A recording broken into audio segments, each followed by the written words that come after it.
विश्व के सभी मेरे साथियों को राजरत्न अंबेडकर की ओर से जय भीम, नमो बुद्धाय। द अनटोल्ड अंबेडकर के 7वें भाग में आप सभी लोगों का स्वागत है। यह बात है डॉक्टर बाबा साहब अंबेडकर जी के ड्राफ्टिंग कमेटी के चेयरमैन पद पर जाने की। कई सारे लोगों को आज यह तक पता नहीं है कि बाबा साहब अंबेडकर भारत के देश की संविधान को लिखने के लिए ड्राफ्टिंग कमेटी के चेयरमैन पद पर कैसे गए। एक वक्त था जब बाबा साहब अंबेडकर जी को यह सरल शब्दों में कहा गया था कि बाबा साहब, आपको इस संविधान सभा के दरवाजे ही नहीं तो खिड़कियां भी हमने आपके लिए बंद रखी है। बाबा साहब ऐसे संविधान सभा के ड्राफ्टिंग कमेटी के चेयरमैन पद पर कैसे पहुंचे। अंग्रेजों ने भारत को आजाद करने का एक शर्त रखा कि जब तक इस देश को संविधान तैयार करके नहीं दिया जाता तब तक हम इस देश को आजाद नहीं करेंगे। और इसलिए 1946 में इन लोगों ने, अंग्रेजों ने संविधान सभा का गठन किया। 298 मेंबर्स की यह संविधान सभा, ये 298 मेंबर्स के लिए चुनाव होने वाले थे और चुनाव से जीतने वाले सदस्य ये भारत के संविधान को बनाने की प्रक्रिया में शामिल होने वाले थे। बाबा साहब को इस बात का पता चला। बाबा साहब ने बंबई से इस संविधान सभा में जाने की तैयारी की। जब बाबा साहब अंबेडकर बंबई से इस संविधान सभा में जाने की तैयारी कर रहे थे, तब गांधी और पटेल ने आकर बाबा साहब से कहा कि बाबा साहब, इस संविधान सभा के दरवाजे ही नहीं तो खिड़कियां भी हमने आपके लिए बंद रखी है, हम आपको इस संविधान सभा में आने ही नहीं देंगे। बाबा साहब व्यथित होकर यह सोच रहे थे कि किसी भी हालत में मुझे इस संविधान सभा में जाना चाहिए। अगर मैं इस संविधान सभा में नहीं गया तो इस देश के लोगों के लिए सुरक्षा कवच तैयार नहीं कर पाऊंगा। बाबा साहब की इस व्यथा को देखते हुए पश्चिम बंगाल में बैठे हुए जोगेंद्रनाथ मंडल, इन्होंने बाबा साहब को पश्चिम बंगाल में आमंत्रण दिया कि आप यहां आइए। और पश्चिम बंगाल के मुस्लिम लोगों ने और वहां की रविदास कम्युनिटी ने बाबा साहब अंबेडकर जी को वहां से चुनकर इस भारत देश के संविधान सभा में भेजा।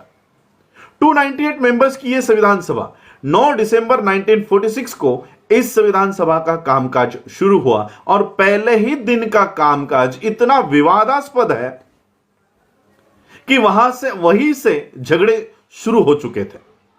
नेहरू ने कुछ मुद्दों के ऊपर वहां पर अपना प्रस्ताव सबमिट किया, उस संविधान सभा को दिया और संविधान सभा में कुछ मुद्दे पारित हो गए, लेकिन कुछ मुद्दों के ऊपर बहस छिड़ गई।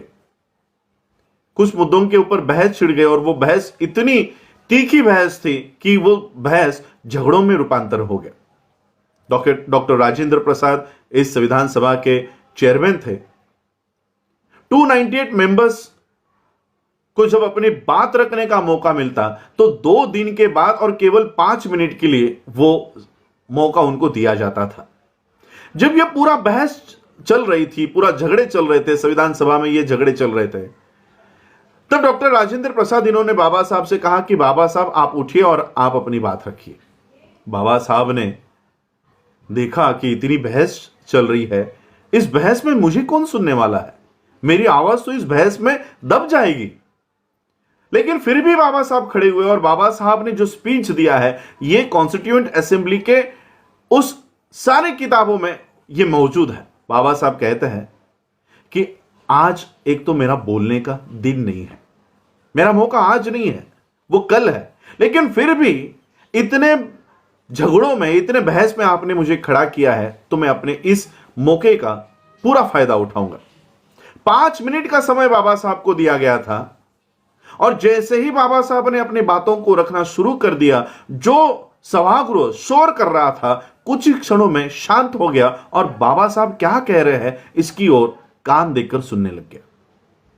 5 मिनट का समय बाबा साहब के पास था, आधे घंटे तक बाबा साहब का भाषण चला और जैसे ही बाबा साहब अपने आसन पर बैठ गए, पूरे सभागृह ने ताली बजाकर बाबा साहब का स्वागत किया। उन तालियों में एक संदेश था कि हम 298 मेंबर्स में, हम 300 लोगों में एक व्यक्ति इस सभागृह में ऐसी मौजूद है जो पूरे संविधान सभा का काम अकेली कर सकती है। ऐसी व्यक्ति इस सभागृह में मौजूद है और वो है डॉक्टर अंबेडकर।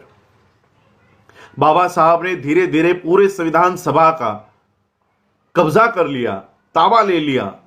कोई भी सवाल हो, कोई भी मुद्दा हो, कोई भी बहस हो, पूरा सभागृह बाबा साहब के पास देखता कि बाबा साहब अब आप इसके ऊपर हल निकालिए। लेकिन यह बात नेहरू को हजम नहीं हो रही थी। नेहरू सोच रहे थे कि यहां से तो बाबा साहब अंबेडकर जी के प्रति लोगों का आदर बढ़ते जा रहा है। नेहरू ने वहां पे एक षड्यंत्र किया। जिस प्रांत से डॉक्टर बाबा साहब अंबेडकर चुनकर भारत के संविधान सभा के सदस्य बने थे, उस प्रांत को जब इस देश का विभाजन किया जा रहा था, तब बाबा साहब अंबेडकर जी का मतदार संघ इन्होंने पाकिस्तान को दे दिया, ताकि बाबा साहब अंबेडकर भारत के सदस्य ना रहे, भारत के मतदार क्षेत्र के सदस्य ना रहे, और बाबा साहब अंबेडकर जी का भारत के संविधान सभा का सदस्यत्व पद रद्द हुआ। बाबा साहब को इस षड्यंत्र का पता चल चुका था, और इसलिए बाबा साहब ने नेहरू या गांधी के सामने हाथ फैलाने के बजाय, कोई मांग करने के बजाय, बाबा साहब अंबेडकर जी ने रामसे मैकडॉनल्ड को पकड़ा और कहा कि नेहरू ने मेरे साथ षड्यंत्र किया है और मेरी सदस्यता रद्द हो, इसलिए जानबूझकर मेरा मतदार क्षेत्र ये पाकिस्तान को दे दिया है।